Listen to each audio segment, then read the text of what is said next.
Hello guys and welcome back to another video. So in this video I am going to be doing my top 5 on the things that I'm looking forward to in Hogwarts Legacy, which is actually going to be a bit controversial I think, but at the same time I think everything in the game for a lot of people is going to be their top 5. So without further ado, I want to get straight into this and starting off with number 5. Okay, so with number 5 we have got the character customization screen. So the devs went into detail with how much you can change your character to make it feel like you are in the Wizarding World. So this here is probably going to take me an hour to do at least, maybe. But there's these bits here that they're just going through quickly now is the presets to help you choose what you want to like,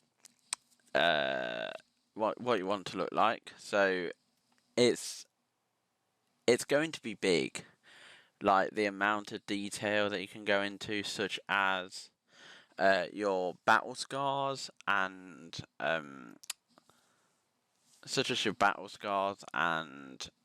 anything else, so like little complex things on your face like moles and everything else like that, to your skin colour. As you can see here, it is down to the minute details.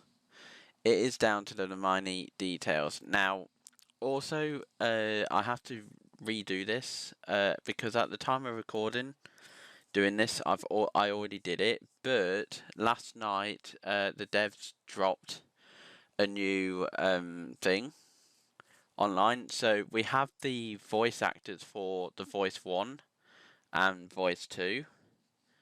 So I'm just going to pop them up on the screen right now. The voice 1 is voiced by Sebastian Croft, and voice 2 is Amelia. I've not really heard much about them both. I know Sebastian was the young Ned Stark in Game of Thrones. I'm a huge Game of Thrones fan, so I've gone a bit nerdy into that.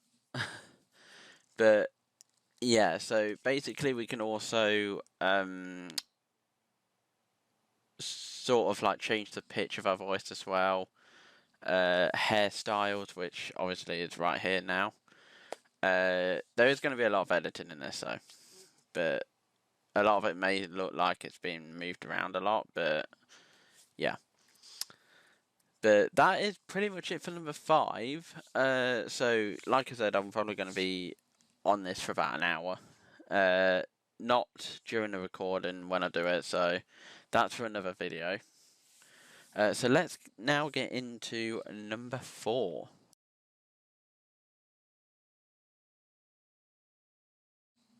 Okay, so starting off with number 4, we have got the companions and the classes. So I've combined the two. So we've got, obviously going into a Herbology here, I'm looking forward to this because these will have a unique mechanic in the game. Charmed class, again, another unique learning new spells, which will be crucial to our life at Hogwarts. Defense against the dark arts in a minute as well. This is also another vital point in the game because learning to duel and then eventually going out into the open world of Hogwarts and fighting the dark arts, or joining them. But each class, I think, has a vital part. So like potions here, you're brewing potions to help you with your adventures, whether to heal you or to give you damage buffs. So yeah. So here's the companions. Now this here is a bit of a change for me here. So I'm going to talk about Natsai Onai, who is just running here. So she actually came to Hogwarts late as well, like us, but she's been studying magic longer. Now, I'm really interested to see how her thing goes. Here's Poppy, another one with another one with what do you call it? Magical beast. So she would help us with the room requirement by the looks of it. And then here, this part here, Sebastian Sallow. I've got the trailer just playing in a second, so I'm just gonna voice over this as well. But this here is what made me think twice about Sebastian. If either of you uses dark magic, I will notify the headmaster immediately. That line there, and then this here. Curses are so named for a reason. A spell that could save your life shouldn't be unforgivable. The dark arts That line. until it's too late. None of us will be able to avoid And then with this part here with Crucio. Now, how does he know it? I don't know. Or I can cast it on you. And this here is where it divides his... I'm guessing it divides his thing. But this line here... Made your choice. You made your choice. I think that's his sister. I'm not entirely too sure because Sebastian has a dark...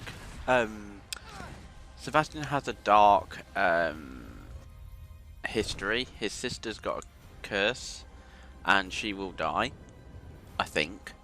Don't quote me on that one. But he's trying to look for a cure using a dark art. Now he teaches us Crucio, but I don't know how we learn the other two. But the guy there, I think that's his uncle. I'm not entirely too sure.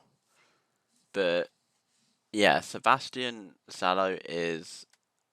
I've got the thing popping up here. So he's a channeling and extroverted... I don't know actually. Extroverted boy. I don't really know how to say these words. With his twin sister Anne, suffers from a mystery debilitating curse. Now Sebastian's convinced that the last hope for a cure lies in the dark arts, and he will not stop until he finds it, which actually really does give us a big character arc with him. So I'm actually looking forward to seeing if you don't learn the dark arts, or if you want to learn, if it will progress that further, and if you don't, then does that cut out his... Excuse me. If that cut out his line, I guess we'll have to find out. So I'm actually looking forward to it. So here we are now with the mystery companion. So this one just dropped yesterday as well, so I've had to redo this again. Now, everyone thought that Amit Thacker was going to be the Ravenclaw companion, but apparently not. Apparently now, if I can just quickly find it, I've got it here somewhere. So, Luke Youngblood, who I've just put on the screen here, is playing Everett Clopton. Now, apparently this is the Ravenclaw companion. Luke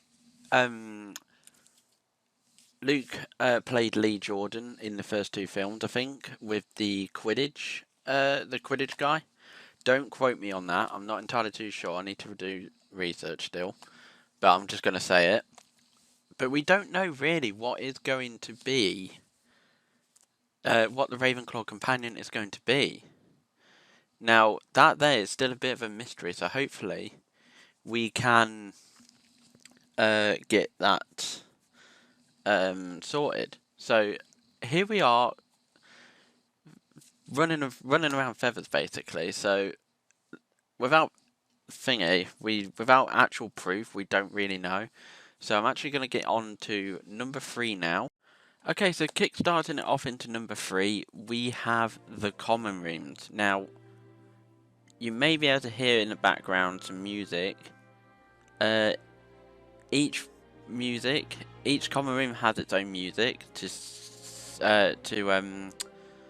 pretty much get that aesthetic of each common room. So as you can see here, Slytherin, you walk down some stairs to the dungeon, I believe, and then this happens. Say the password, the door reveal, a snake opens the door. Now that there is brilliant. They've really captured the aesthetics of the Slytherin common room from the books as well. Pretty much down to the minute detail. There is a bit of a light issue, I think, but that's because it's underground in the dungeons near the Black Lake. But other than that, the detail in each common room is absolutely brilliant, and I'm actually going to give Slytherin an S tier for this because that is beautiful. Here we have the Hufflepuff common room. Now this one's a bit different because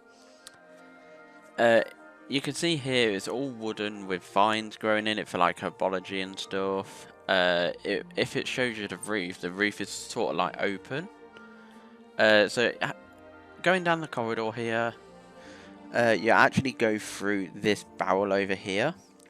Now these move, like the handles on it moved, so you open the door, which actually looked really nice. The whole aesthetic of each common room is pretty nice, but this one, it's small, but I think that's because of like the badger of Hufflepuff. It's not really supposed to be that big, but really this one here I'm going to put in the A tier, borderline S tier for me. But that's just me. This is my gradings of them. Now here comes the controversial one with Ravenclaw. Now I am a Ravenclaw. This one here does look nice. You've got all the books everywhere. You have the suits of armor there.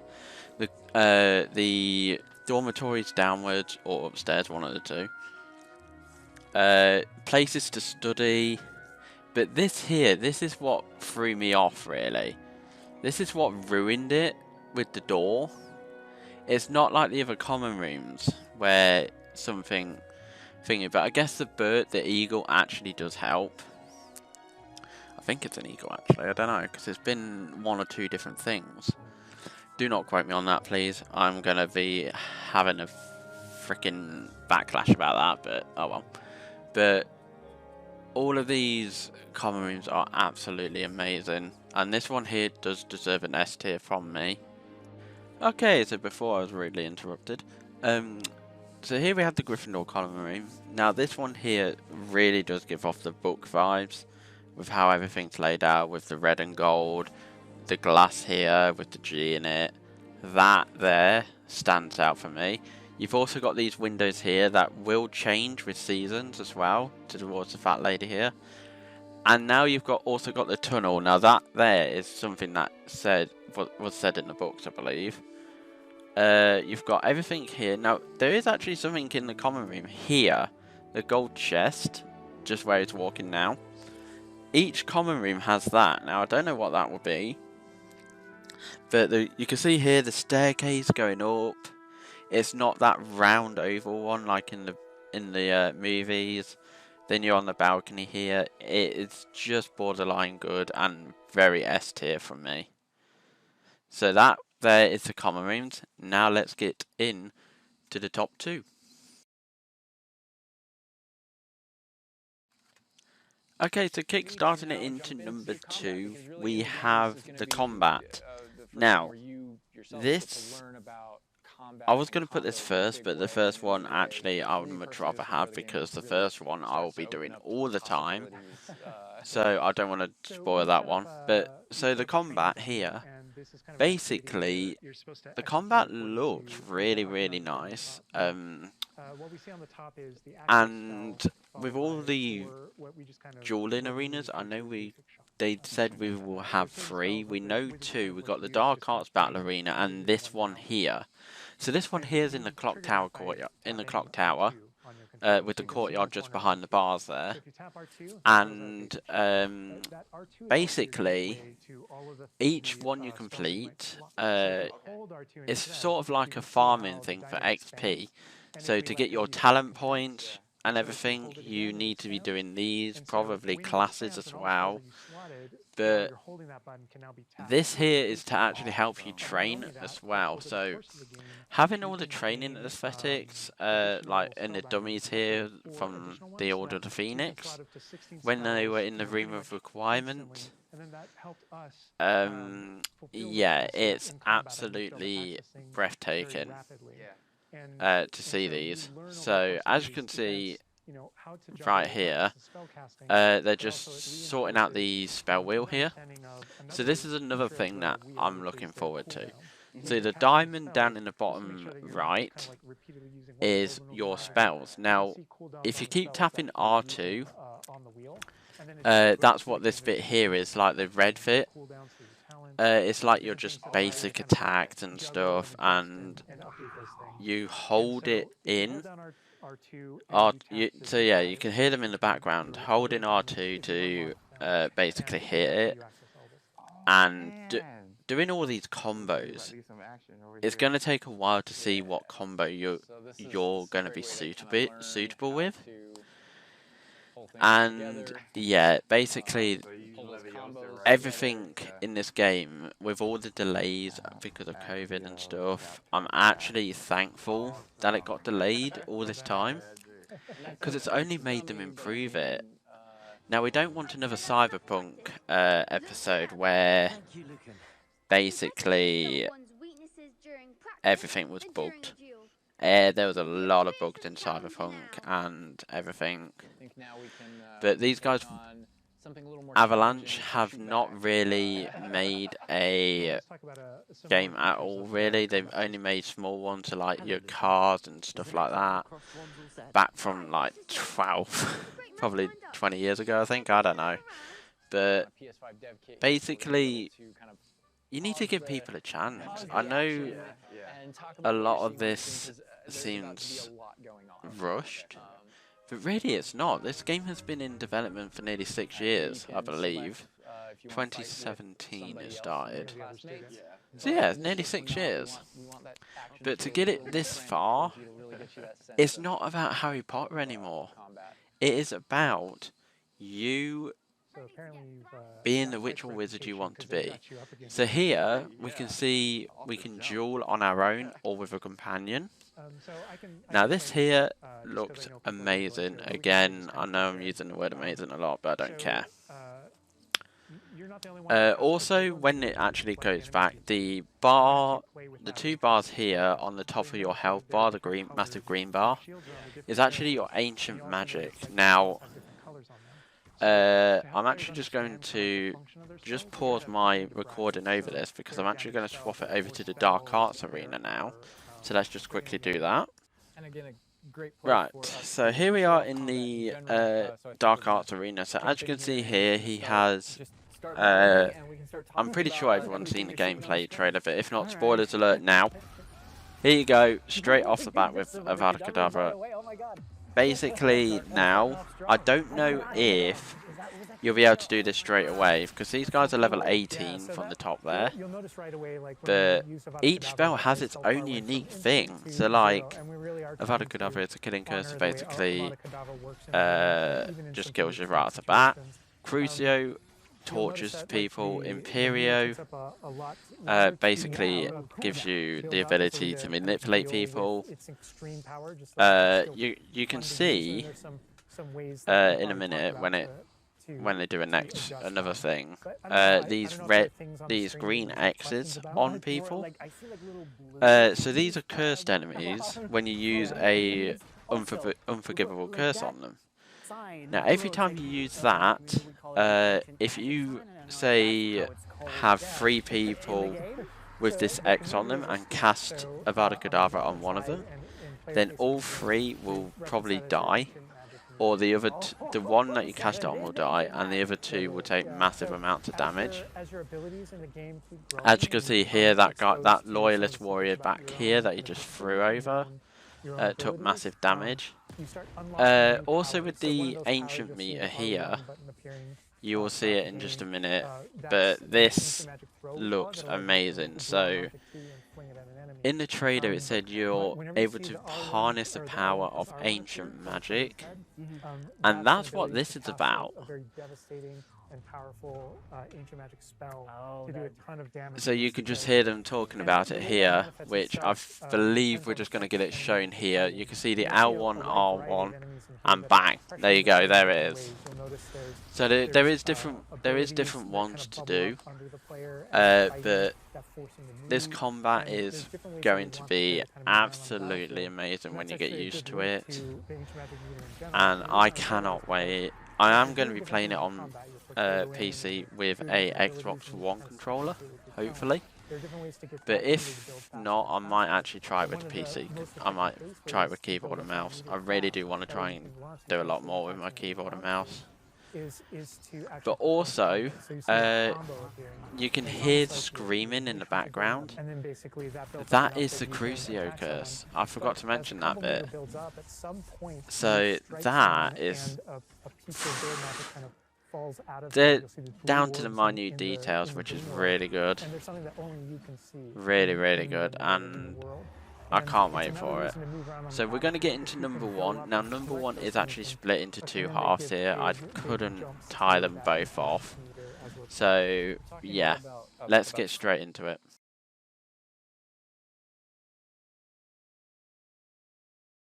Okay, so our number one spot for both of these is the open world and the room of requirement. So basically, just look at this landscape here. This landscape here is absolutely amazing. And to be getting out our broom, or Onyx Hippogriff, or the Thestral mount, whatever, just going through all of this will be mind-boggling. I mean, look at the map, for example, here. You can see the gold, the gold Hogwarts crest. I think that's for like the story. And then you can see all these white bits here, like quest givers, chests in water, so which means you're probably going to be going underwater at some point in the game. Hopefully, combat under the water, maybe, maybe not. But God, my throat. So, but basically, the reason why I put this one here with the room of requirement is because you're going to be exploring an awful lot, i.e. rescuing fantastic beasts and bringing them to your the room of requirement. I've forgotten the room name. Vivarium, that's it. Bringing them to your vivarium in the room of requirement to take care of them, nurse them, and everything else. And there's going to be, I think there's 3 vivariums, because I'll get into this in a bit. We're just going to actually transition here, so we're just seeing the broom. But with the broom, if you fly too high with the broom, it will use the stamina bar that was there. But yeah, look at this. Look at that animation. Look at that animation. You can use it on the ground as a horse with the Onyx Hippogriff and the Thestral, and then you can just go and fly. So I think each mount actually has a health bar here, because you didn't see your own health bar when you was on the broom. Well, actually you did, along with the yellow bar. But I wonder if the mounts will have their own health bar, and say if you fly into a tree or something, it will drain it for a little while. That would be good. That would be cool to see. But at the same time, going through this, you can see there loyalist assassins, enemies on enemies on the map. little swamp thing here with the minimap, but everything here is going to have some point in the game to be useful. So you're going to need ingredients that can only grow in certain places. So like in this swamp here, there's probably going to be some potion ingredients that will only grow in the swamp. There'll be some ingredients that can only grow near water. And yeah, so in a minute they're actually just going to swap it, I believe. So we'll talk about this bit here as well. So in the game, there are seasons, but I will just get into that in just one moment.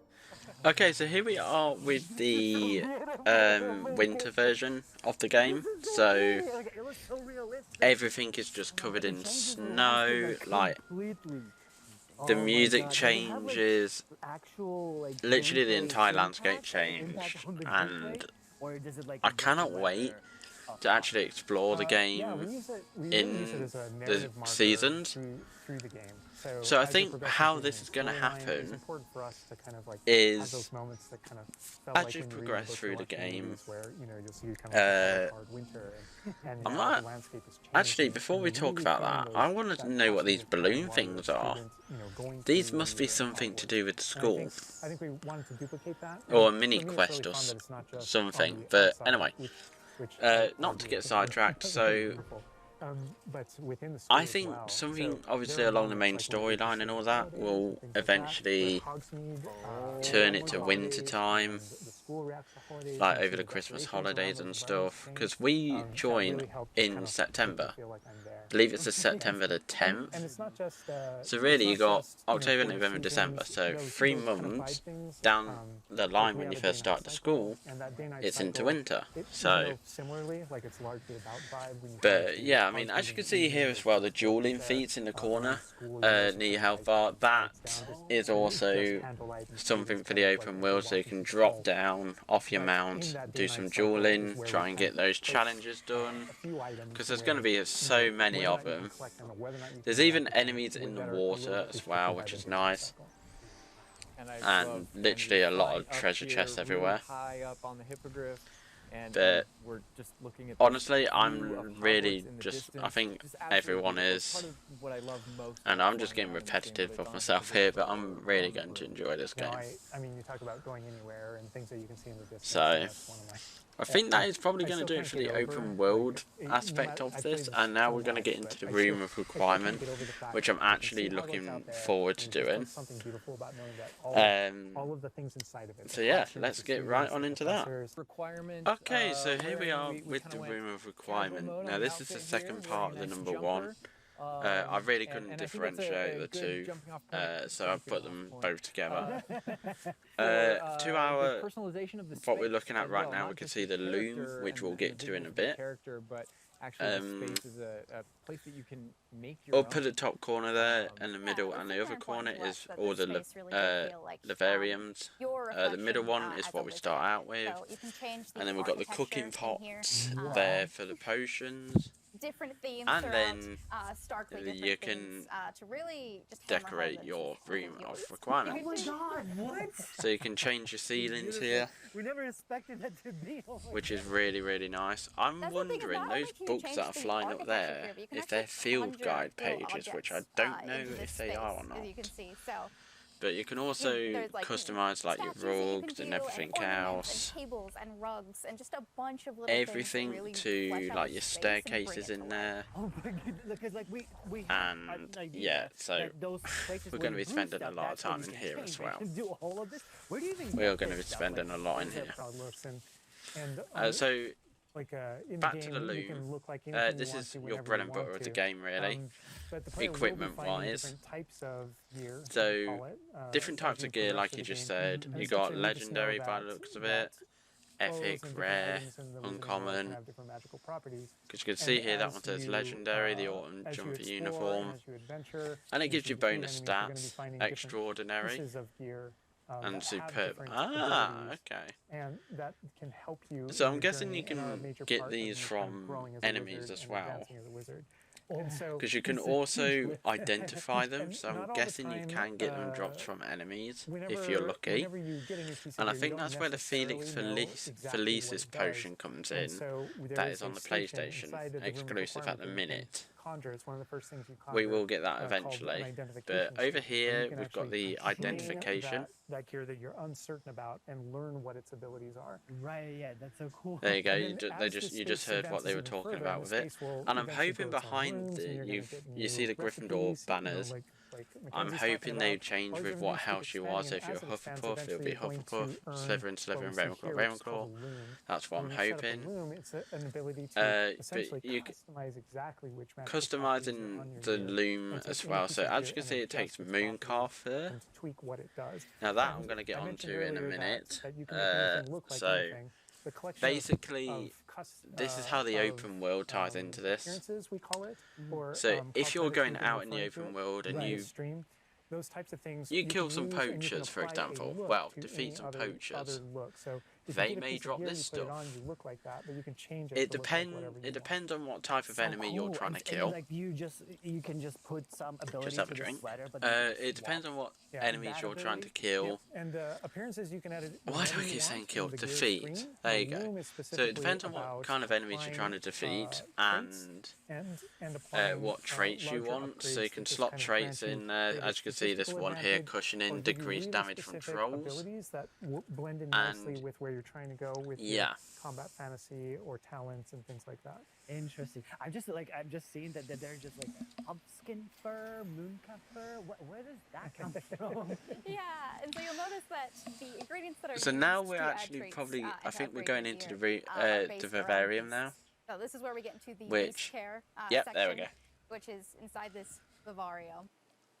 So here we go, and as you can see here, they've currently got a Graphorn, a Mooncalf, a Kneasel, and a Niffler. The Mooncalf and the Niffler is the ones that I'm going to have the most fun with, I think. But at the same time, there's going to be beasts here that I've not even heard of, and I'm going to be discovering. And basically decorating this place in here as well. Taking care of these guys.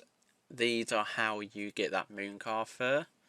So you can breed your animals, which gives you the special drops. I'm not entirely too sure how that works, but we'll find out, I guess, soon. But that is pretty much going to be it, guys. So we are going to be spending an awful lot of time in these rooms and in the open world.